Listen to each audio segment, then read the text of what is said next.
testing aspect. So once you have an idea, ways to test it and why. And then the rest of it is office hours. So if people have questions, they'll ask us. And just wanted to let you all know that session recorded has started, so we can share the session afterwards with those who are not able to make it.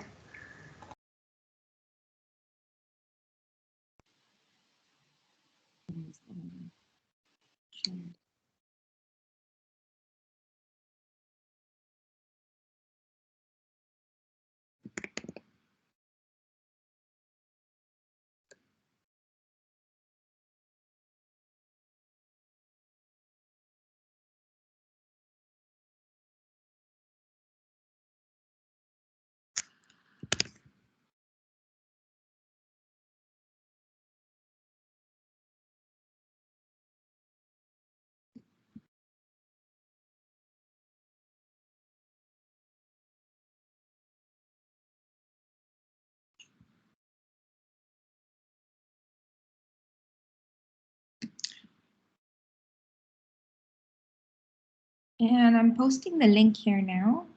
Just a second.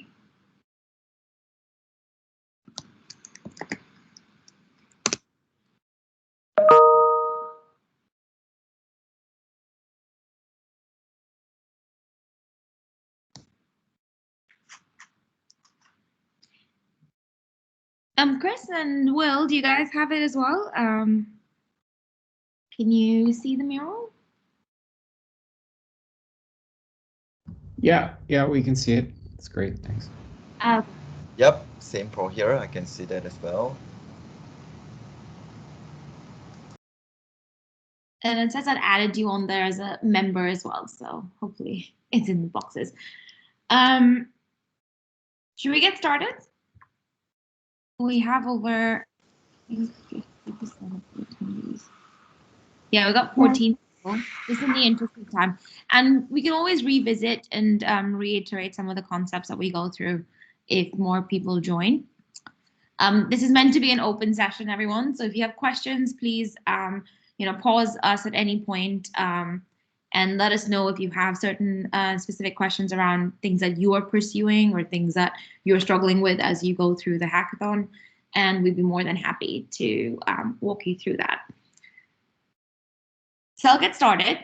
First things first, this is about design thinking as a methodology and how it helps you define your value proposition and your idea. And what the approach is about is that we want to make sure that the things that we're building are things that people actually want, and instead of pushing things out and waiting for people to adopt them. So it's not about just what you do and how you do it, it's also about who you're doing it for and why. And you want to balance the human desirability, so what people are looking for and what makes sense for them, what are their pain points along the way, and the gaps in the experience that we're resolving. You want to look at the business viability. So commercially, does it make sense for your as a business concept? Is it going to be lucrative, profitable? Is it breaking into a new market? What's the differentiators? And then think about the technical feasibility. So within the given time frame, how much of it is possible? How do you start defining what that minimum viable product is, and start understanding that feasibility? In terms of the framework, so this is the double diamond, and we've kind of broken it up. And you start with a general problem. So with this hackathon, we're all working on understanding how we could solve for bias in fintech and create a more inclusive world. So with that as a general problem, I'm sure all of you have different ideas and different approaches. If you attended one of our Find Your Hackathon sessions, maybe you've been inspired from what we've discussed there and have a route that you've picked to pursue. Where you start is with building the empathy. So this is where you're doing research. You're trying to understand who are the people that you're solving the problem for, what are their needs, what are their struggles, see what's out there. So look at the competition, what's happening in the market. Let's really understand the problem space. And that's what happens in that first bit, which is empathize. So you're diverging, you're collecting as many insights as possible, And then the next step, as you start converging, is you start making sense of these insights. So you start synthesizing them, you start identifying opportunities that interest you, the hypotheses or the problem statements that you'd like to pursue. And that's the define bit, which is you start crafting that design brief, and you really focus on your one problem that you're solving. Ideate is again diverging. So these may sound linear, but this is how designers think, and this is how generally when you're going through an innovation challenge or a hackathon, these are the thoughts that you are already having. And what this is doing, what we're showing you today, is just putting a process around it, a little bit more structure around it. So once you have your problem statement, looking at the ideas, you're diverging again in your thinking. So you're coming up with as many ideas as possible. You're exploring that art of the possible, and not really limiting yourself just yet. So just think of the quantity of the idea and come up with as many as possible. Don't limit yourself to the first thing that you come up with. Go beyond it, push yourself beyond it. There may be hypotheses that you want to test out. So maybe start thinking about those as well. And then once you have collected all those ideas, you then start synthesizing those and prioritizing them as well into what you want to pursue further. And this is where you start understanding the feasibility, the viability, and the desirability of that idea to then figure out what you're going to prototype. When you're prototyping, this is where you're converging again. You're starting to build out the solution. You're starting to identify what the business case is, what you're going to need to be able to deliver it, in terms of resources, in terms of money, in terms of partnerships potentially, and what exactly it is that you're looking to launch. So this is where you start building that out. And throughout this whole process, you're constantly validating things with your customers. So you're testing and validating throughout the process. First, you're understanding what they're looking for, understanding what you're going to do about it, and then you're going to test and validate throughout your journey. Quickly, iteration is crucial. So as you see, one phase informs the next. You may come up with a hypothesis that someone questions, your customer questions, and you want to go back and revisit that. Nothing's stopping you from doing that. This process is meant to be iterative, so that when you're building more and more confidence in the solution that you're pursuing. I'm going to pause here. Do you guys have any questions around this? This is a very general explanation of what design thinking is, the process, before I go into more of the empathy building and the customer research aspects. And Chris and Will, do you want to jump in, add anything? Please go ahead. Not for me, Tanaya, all good. Yeah, it's pretty self-explanatory. I'm all good. Thanks, today. Okay, so I don't see anyone having any questions here.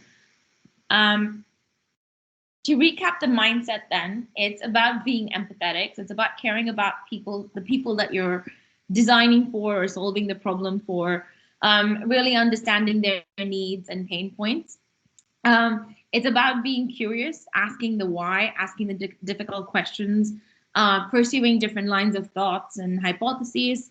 You want to be holistic, so you want to look at the end-to-end experience. You want to look at all the different factors that go into your solution, involve all the different people that might be part of it as well. Collaborative, again, going into the people aspect.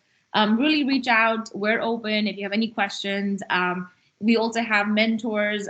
You also have other folks that are participating in the hackathon. Go ahead and reach out. And if you have any questions around your idea, you want to test it out, we're open. So definitely be collaborative, open-minded. There may be surprises. We all go into things with our own bias as well. There was an interesting conversation about that yesterday in one of our Find Your Hackathon idea sessions. So acknowledge your own biases as well as you go into this problem solving and this hackathon, and be open-minded, challenge yourself, and just be willing to try. You may fail, but this is where you're going to have to fail, try, learn, and iterate. Tanaya, just one quick thing. Can you please summon all of us to follow you? Of course, yeah. All right. Thank you. Someone did. Amazing. Okay. And in terms of this mural board, it's available to you all on the call. We'll also put the link out on Slack. It's a toolkit that's open. You can use whatever templates you want. If you want one specific for your team, let us know and we can create one for your team if you don't want to have everything visible to everyone. So definitely let us know if any of these tools and templates interest you. But when we talk about empathy or customer research, the first step, you want to really understand who are the people that you're solving the problem for. There are multiple, you can't solve it for everybody. You need to prioritize. You want to look at the different groups, the different segments, what their needs are, what their pains are, and where the gaps are that you're looking to fill. So when you talk about empathy, it's about empathy with your users. It's about getting into the head of the person and understanding what they do and why they do it. We've got multiple ways of doing this. So there's one-on-one interviews where you come up with the interview format, the grid, the questions, try and understand and have that session with your users to understand and build a better view of what their problem space is and their perspective. Ethnographic research, observation, techniques, focus groups, personas and user profiles, empathy maps. These are all different ways of doing your user research. What we're going to show you today is a couple of these templates. But before we go to the templates themselves, when you try and understand your users, it is very important to identify what the extreme users are, because that's where you would get the most value, right? So you want to understand who are those users that absolutely love it or are suffering, absolutely love it and are really enjoying what the current state is and are benefiting from it. And also people that hate it and are late adopters or don't are really bearing the brunt of it. There's things that are holding them back. So when we look at bias, there are folks yesterday from the conversation, there are folks that are actually taking advantage of bias or seeing the advantage in the society that bias does impact. And then there are folks that actually suffer from it, the negative impacts of it. So trying and understanding both perspectives, understanding where the opportunity is and what the pain point is that you're looking to solve is very important. And especially when you look at product design, you get the most value from people who love it or hate it. People who are generally okay are okay and have the least amount of value in terms of how to change your process and product. Chris, do you want to add anything to this? I know you're quite passionate about the whole extreme users conversation and involving them in the design journey. Yeah, absolutely. I think it's always actually quite interesting, even if you approach this not just in design, but just in your everyday life. I always find it funny to even talk with my kids, and then when they're talking about certain things from school or something, I'll ask them one case and I'll be like, okay, what do you think is where did it start from? Where did it come from? And then I'll try and get them to talk about the origination of their idea or something like that. And I'll be like, okay, what if someone comes or your teacher tells you that's a terrible idea? What are you going to do? And then we'll kind of have that conversation as well. So it's also fun to apply this kind of model to not only design, but just your everyday conversations with people. It really sparks some really fun, exciting conversation when you start talking about the origination or sort of the extreme of a certain topic. So yeah, anyways, that's just kind of my input. Yeah. And there's an interesting story as well, like how we've all done user research, right? So there was one example that I was going to give in terms of Ford and how they design their cars, and especially ones with that are looking at folks with disabilities. And they don't design these cars sitting in a boardroom, right? They actually have teams that go out and understand what the experience is like. So they wear these things called age suits. And that simulate neck stiffness, joint pain, back problems, and various eye conditions to literally put yourself in the shoes of your users and understand what their challenges are and how they see the world and how that should be reflected in your design. So it's very important to do your customer research or user research before you start going down a solution route. Bringing it back to some of the templates that we have here. So we've given, we put in the persona or the user profile template. It just helps you synthesize insights from your interviews. Let's say if you're doing interviews, or if you're doing focus groups, or even if you're just trying to, wrap your head around who your users could be. So what their demographics are, what influences them, so the general trends in the world, in the market, that influence their behaviors and their perceptions of their surroundings, what their pain points are, what's keeping them up at night, especially when it comes to your problem space. What are some of the things that they're not taking, maybe, getting frustrated by, not taking advantage of, that may be available to them? What are their big issues and concerns? And then looking at some of the gains, which is what would make their lives easier. What would they be looking for most? What do they expect? And this is where you want to really humanize these personas. It's not just about going around collecting insights and putting them in this vote. You want to give them a name. You want to humanize it a bit, because ultimately these guys are actual people, right? So it's fun to do this. It's fun to collect the insights, fun to really get into their minds and really understand what makes them tick. And this is one way to do it. Another is an empathy map. Again, this is where you're trying to understand what your users are thinking and feeling. So what their hopes and worries are, what they're seeing around them. So their environment, the market, the family, all these influences, what they're speaking and doing. So what their attitudes are, their behaviors, how they're dealing with their situation, what they're hearing around them from people, maybe their colleagues, maybe their friends and family, maybe their influencers that they read about. So what are they hearing as well? And then so that actually forms their worldview, right? And then thinking about what their pain points are, so obstacles and fears in their way, and then gains in terms of what they're looking for. So you'll see they're both looking at similar aspects of building that view of your user, a complete view of your user. It's just different templates and different ways to get there. So the idea is that you would pick one that makes most sense for you, that you're most comfortable with, as you start understanding and doing your customer research. We also have a customer journey map, and these are actually really useful when you're trying to understand what the current experience is like, whether it's associated with, I'll just give an example, like buying a house or applying for a loan, what that journey really is like today for the customer. And when you talk about bias, this is where some of that could come in, right? So someone from, let's say, a rural town, how does that person go around today buying, applying for a loan, or getting a loan for their business, let's say that.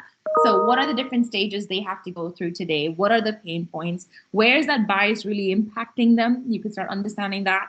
And then start doing the to-be journey, which is how do we make it better? So what are the ideas for the future across that journey? What are some of the technology enablers and touch points we can look at introducing to make the experience better? So that's one of the other templates. And you might all have seen these before, but this is just giving you access to something you can use. I'll pause here. Do you guys have any questions? Not so much of a question, Tanaya, but for my end, I just want to highlight the importance of empathy map and the persona. I think one example when I was doing my research back then is that in Singapore we have food courts that is unconditional, so there's no aircon in the food court. So a lot of time that we realize that the helpers, which is the people who keep the dishes, they are very angry, and sometimes they are very rude to the customers. And a lot of time people will just make the assumption that these people require ethic classes to know how to greet people and stuff like that. But if you go through empathy map, looking at the environment they are working at, you will find out that because the places are hot and the tables are very near to one another, so it's difficult for them to push their trolley, and which is why a lot of time that they have to speak louder because of the environment. So if you cover all these areas, you will understand a bit more on the problem without jumping into conclusion of, for example, ethic class. Yep, hope that helped. Well,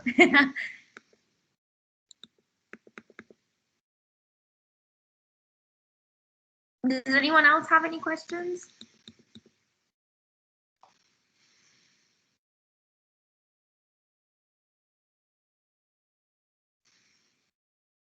Not at the moment, but this is great. Thank you so much. Oh, you're welcome.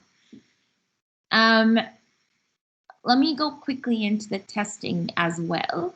So let's say once you have a direction that you're working with, you have an idea, there are multiple ways that you can start understanding whether people are going to buy it, and what features or what parts of your idea that they like or they would prioritize, and how that informs your overall journey. And that's where we say test early, test often, test throughout the process, get feedback from your users. It is critical that you do that. Your users could be internal teams, your users could be business stakeholders, your users could be actually end users and customers out there, people like you and me. But yeah, it's important to test.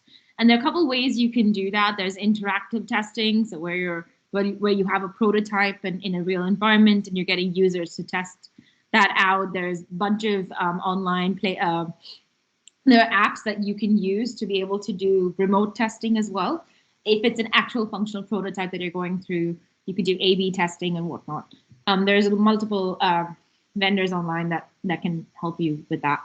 Analysis, understanding the feedback and measuring the impact. There's multiple ways of collecting that as well. So once you get your feedback, you want to make sense of it. You want to measure what people are saying, what the impact is that you're having, and how that should go into the next iteration of your concept.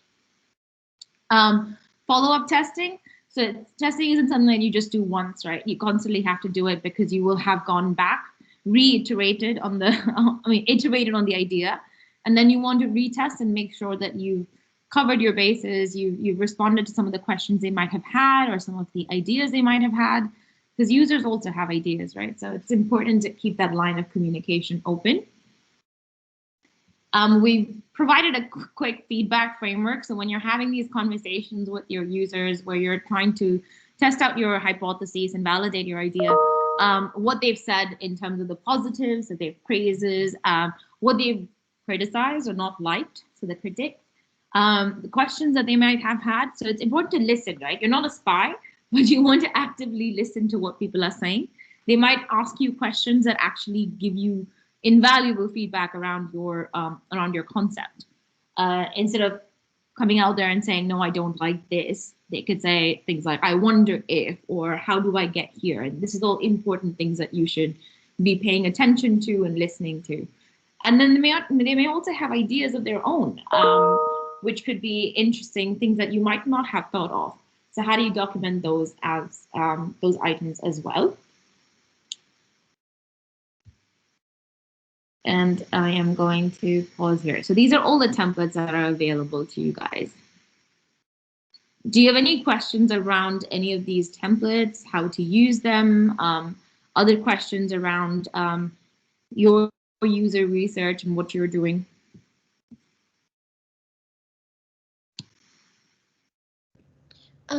I have a question. This is Anita.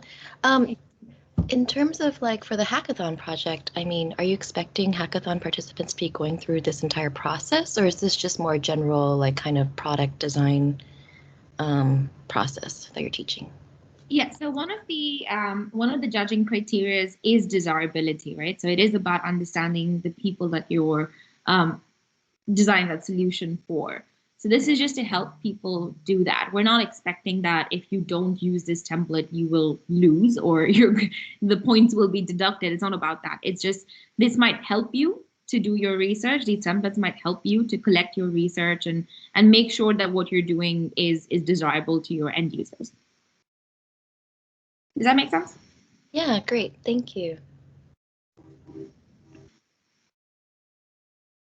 I guess if no one else has a question, can I also ask another one? Go ahead. In terms of let's say your customers are banks, right? How do you what kind of archetypes do you actually choose out? Let's say do you split it out in terms of the income levels of users of the banks, like targeting banks that generally serve people between 0 to 25,000 versus 25,000 to $50,000 income versus 50 to 100,000, 100,000 to 200,000. Because like those are like, you know, banks have different services for these various people who have, you know, earned different income levels. So like what kind of bank archetypes do you sort of use in terms of when you're... That's an interesting question because you were absolutely right. So first, it depends on the line of business as well, because retail customers are different.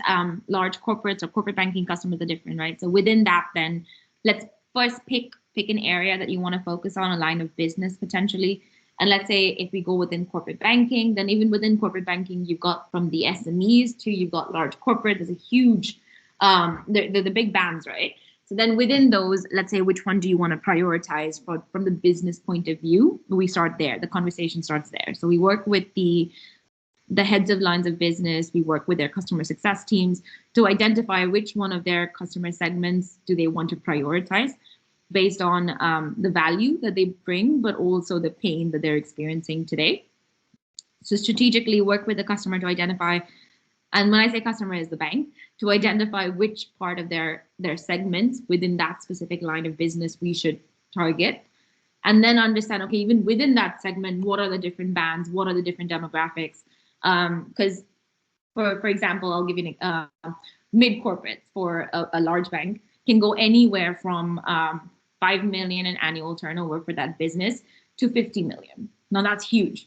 And people within that are going to be on different journeys within the businesses themselves, right? So then we start dissecting that further. And you want to pick personas based on the lowest common denominator as well in terms of the experiences that they're having and the journey that you're delivering. Wait, when you say persona of lowest common denominator, what do you mean by that? So when you talk about different different segments within it, let's say someone from the lower end of that spectrum within mid corporates could be experiencing similar pain points, right? They could be they might be going through the same motions in that journey. They might be experiencing a very similar tools and techniques and people that they're talking to with a very similar experience. The pain points very similar. Then you could literally boil that down into one persona. You don't have to do 5 different personas to reflect the same point of view. So that's what I mean by the lowest common denominator, is to select the ones that are actually giving you a very different point of view that contributes to the solution. Okay, got it. Okay, thank you. And I mean, Chris and Will, jump in if you want to add to this as well. I mean, I guess more. Let's like gear the question toward retail banking. Okay. Like, what would those archetypes be for retail banking? Like, what are typically the ones you sort of when you do your product design? How do you sort of separate that out? Yes, we've got the premium, the premium segment, right? Then you've got the mass affluent. Then you've got the mass. That's it. That's the top 3. Which is in terms of the transactional value of these customers. So that's how the bank might see it.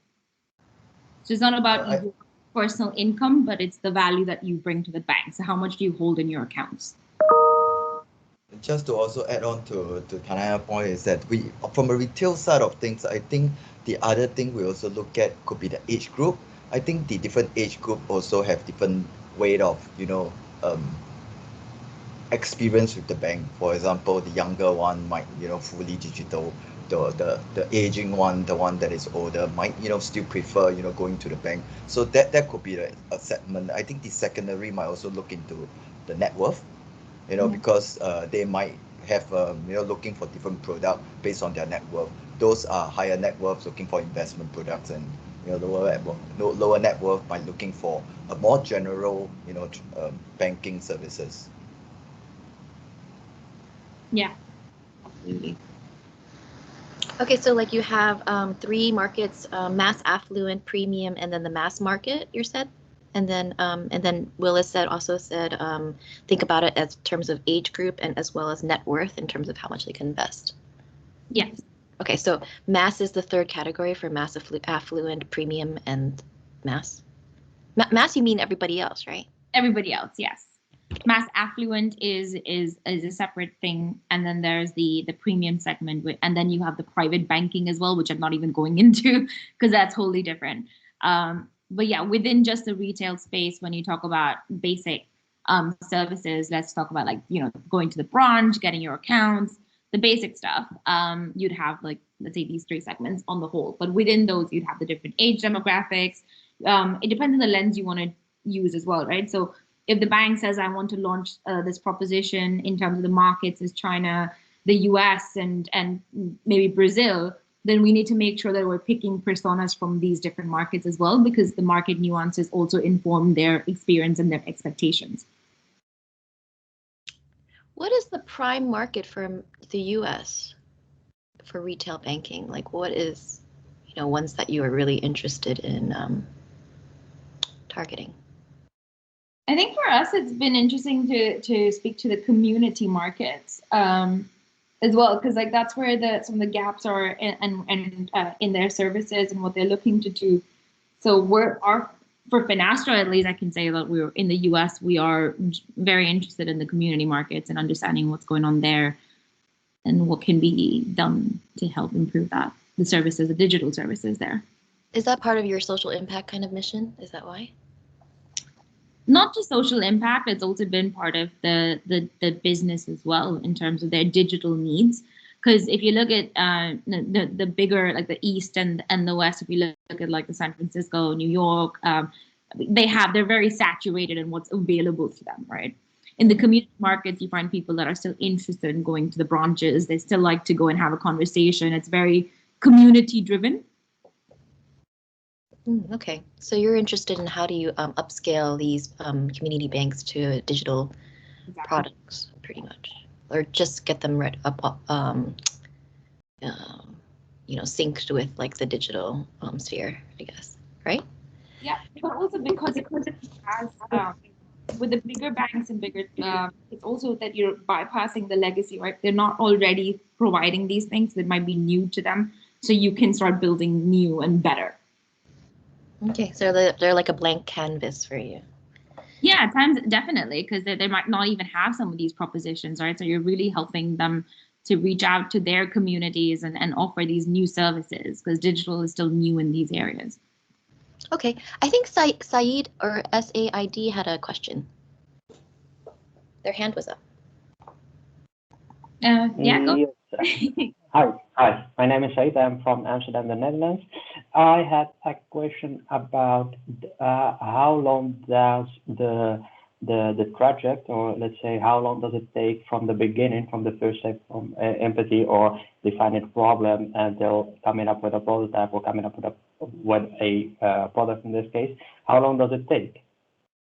So there is no set timeline for this. There are innovations. So for the hackathon, you have a set timeline, right? So we've given you a restriction. So you got to go through the whole journey within this timeline.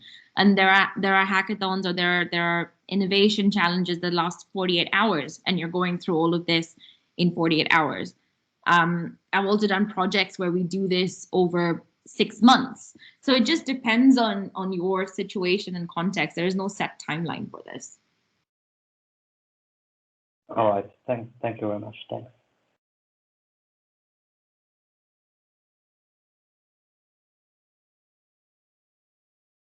Anyone else have any questions?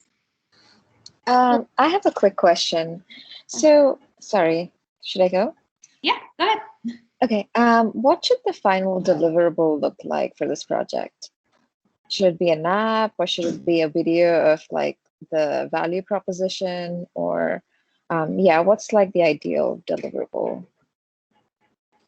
Yeah, sure. So I know in terms of, it doesn't have to be a fully coded prototype for you to be able to win. It's about communicating your value proposition in the best way possible, right? So understanding what is a problem that you're solving, what is your idea, what value it brings, what is the differentiator for it, how you're able to commercialize it, make money from it, or contribute, the impact it may have.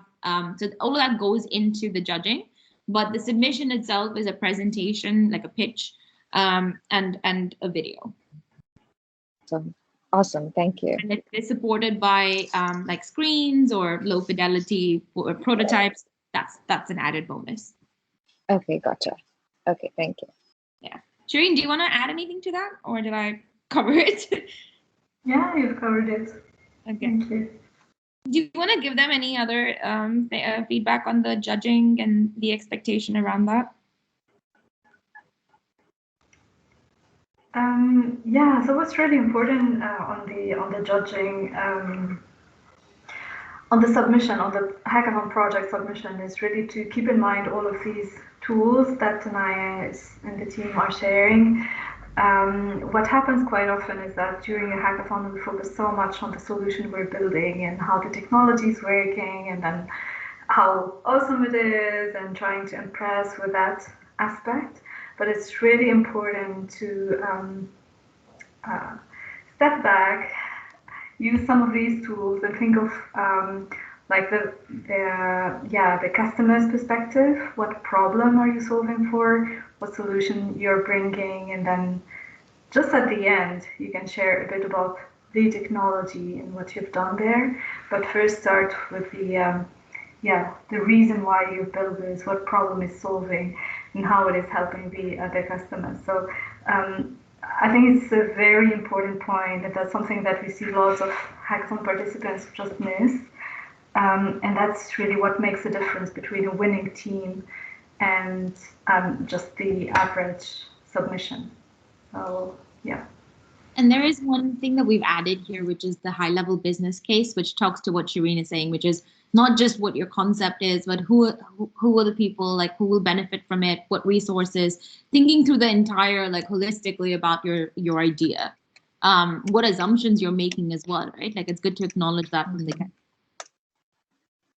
Got it. Okay, so like a holistic perspective of the entire solution. Yeah. Got it. Thank you. You're welcome. Hey, this is a question to connect this with the discussion yesterday. Like we had, that a set of determined users who could be subject to what you're trying to do. So, is it feasible? I guess we just have 20 minutes, but to kind of run through this, say that set of users. If you want to, yeah, look, we could do that. We could pick a template and run through it. I don't know how everybody else feels about that, but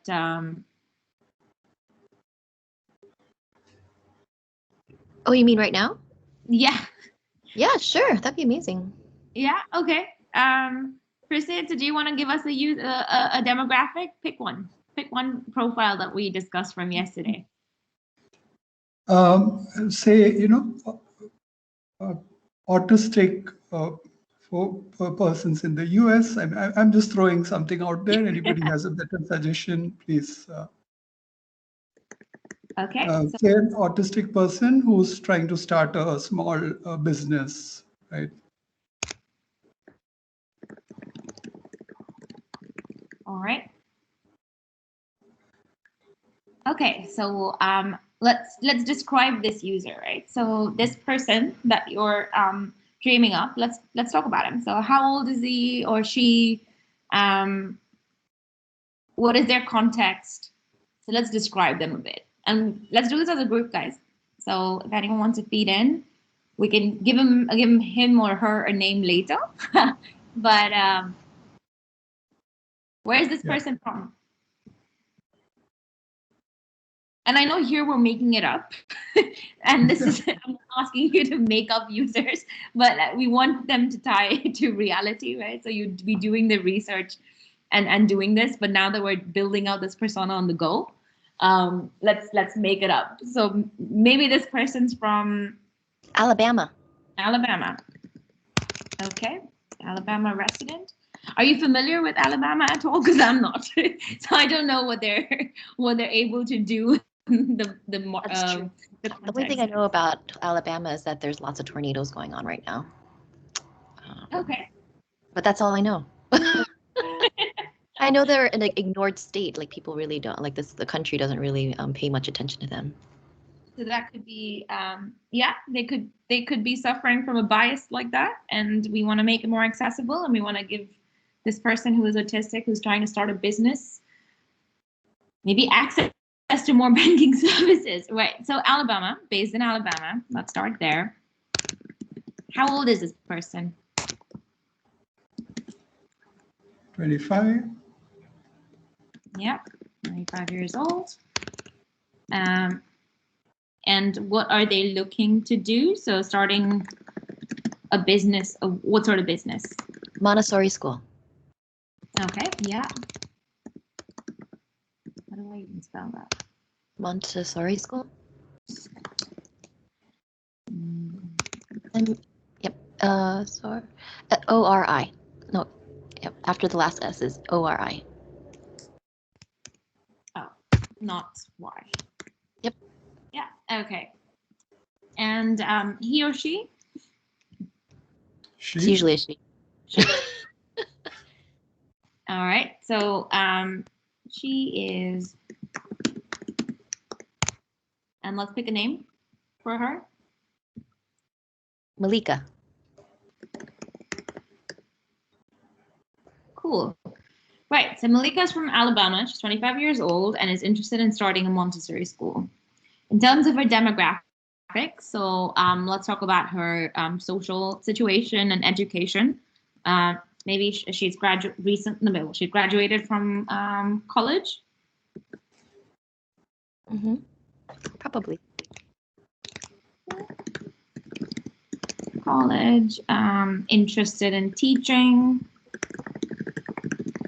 Clearly. Community college versus regular college. Yeah. That's a good one. And she's autistic, right? So also give that a thought as to what would she have done in college?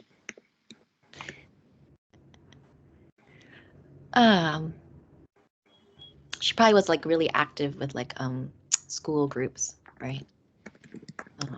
Definitely did tutoring, right? Mm-hmm. Other people can throw in stuff.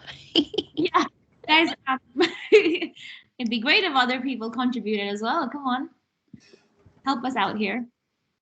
So I have a question. So see, we have another section which is around, the whole define thing, looking at the problems, right? Like the problems, needs, and so on. So do we first, kind of look into the problem side of things, or the persona? Do we start with the persona? So the problems that we're talking about are the problems that this persona is having, right? So the pains and the gains. So when we go into define, that's what will be the pain points here are the ones that we will be working with and prioritizing and then framing the problem statement for. So before we go into what they're suffering from, or what they're dealing with, it is important that we build an understanding of who they are as people, right? So Malika is autistic. She's from Alabama, 25 years old. We want to understand her context to see why she's suffering or why she's facing certain problems or what are those problems, which is what this exercise is. Okay. So kind of connecting to the discussion yesterday. So yesterday, we listed a few challenges that determined folks may run into, and also some ideas. And that discussion has kind of already happened. And now we are looking at a specific persona, or it could just start with the persona directly, right? Okay. Either or, right? It can go either or. Yeah, there is no right. There's no right in. You may have been inspired from yesterday's session and want to work with that concept, and it can come from the idea as well, right? So you have an idea, but let's now first understand who is the idea relevant to. Who are these people? Build an understanding of their needs and what their day looks like, and really put yourself in the shoes of your user, to see how that idea could help them. If it doesn't, then maybe you could rethink the idea. You may have to build it out further in a completely different direction.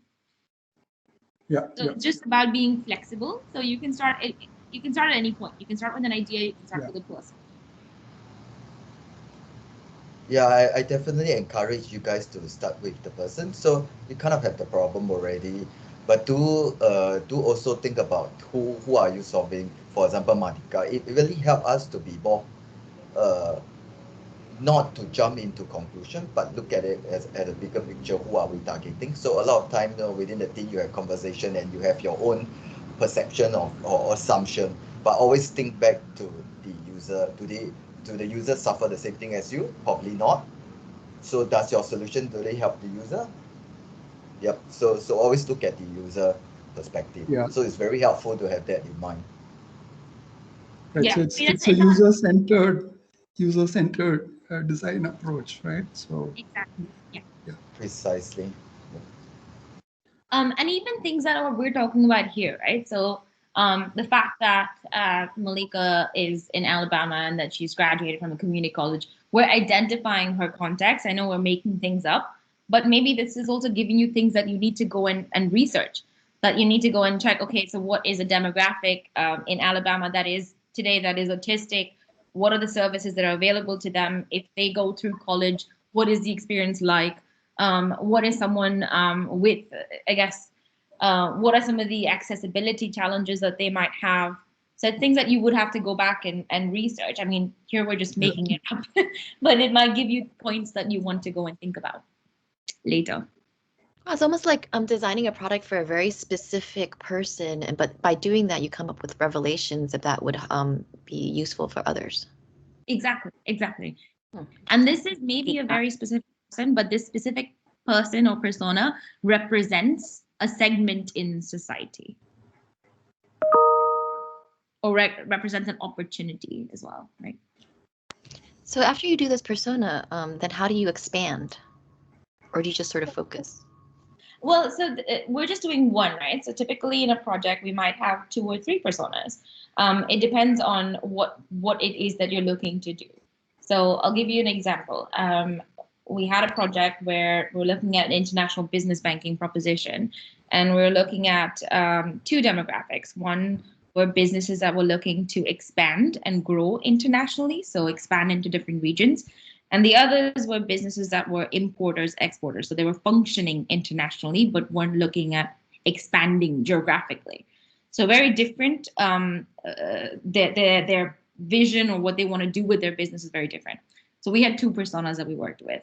But then if you look at the needs, you start understanding what the patterns are and what the need story when you build out, you can start understanding what the commonalities are, but also where are some of the nuances. So maybe for this particular segment, you want to offer a different set of services on top of what that overarching proposition could be. So we can work with multiple personas as well. It just depends on what you're looking to do. Oh, that's so interesting. So you were able to create a product that addressed both their needs? Yes. One product? Oh. Yeah, I mean, if you think about it, Spotify is one product, but it's covering everybody, right? So they actually don't work with personas per se. They work with mindsets and stories. Mindsets and stories. Ooh, elaborate, please. I can share. I'll share that with you.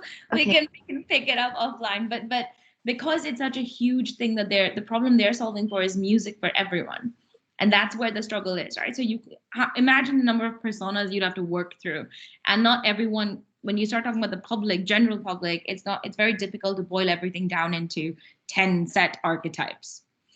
So at that point, you start understanding the mindsets, how people approaching music, their different segments within these different geographies, what their mindset is towards music, what their mindset is towards life, what they're doing, and interactions. So it's quite broad, but it's very much about understanding the patterns and how things connect, and more about the mindset than the whole like demographic per se. Okay, thank you. But I'll be happy to share a link. How about the stories part for Spotify? And well, the story actually goes along with it, right? So the story about the group that, the story around what they're doing, that the life, and then the day in the life of this person. And it's not as much about this person being just in this context, but this person, what a day in the life looks like and how that impacts how they might be reacting and responding to different things. Oh, so And like user stories, you mean?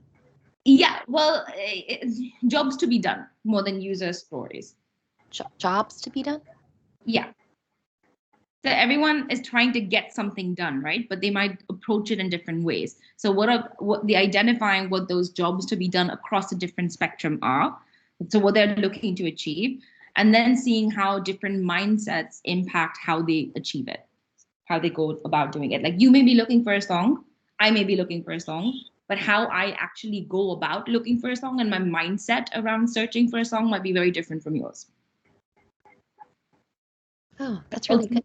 Thank you. Ultimately, you and I are both looking for a song. You see what I mean? So looking for a song is a job to be done, but the mindset is different. Yes, that's really good. Thank you. So do you suggest that we make at least 3 to 5 personas with extreme users in mind, or just like find a median and just focus on one user type for this project? It depends on what your focus needs to be, right? So if you want to focus on people living in rural areas, for example, I'm just going off of things that we've discussed, right? If it's about people living in rural areas, when you pick a persona or when you're doing this activity, first think about, okay, rural areas, but where, right? So what region? Gotcha. Within that region, what demographic? So maybe it's women in a specific age group. Is it women and men in a specific context? So maybe they're like recently graduated, or maybe they're running a business or looking to grow a business. So identify what the circumstance is, and then into identifying the extreme users within that circumstance.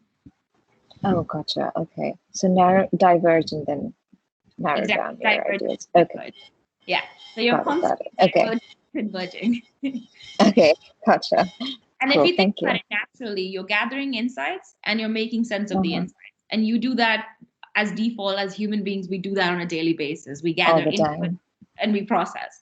And that's exactly what we do. Okay, cool. Got it. Thank you.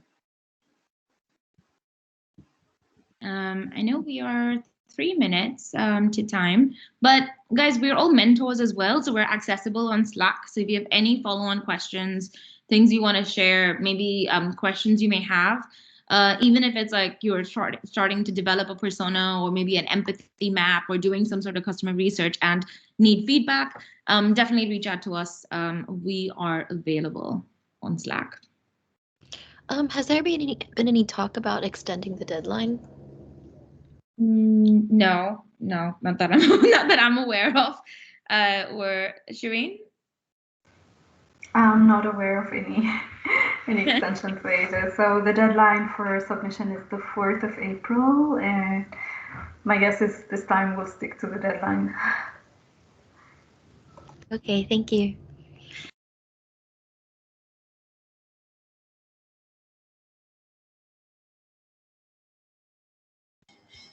All right. Does anyone have any questions?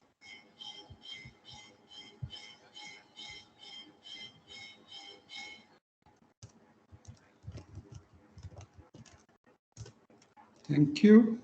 No? Okay. Perfect. Yeah, we're good. Definitely let us know if you have any follow-up. Prasad, I know we didn't go through the whole persona, but if you want to, I can, I'd be happy to if you want to set up some time. We can definitely. Sure. Thank you.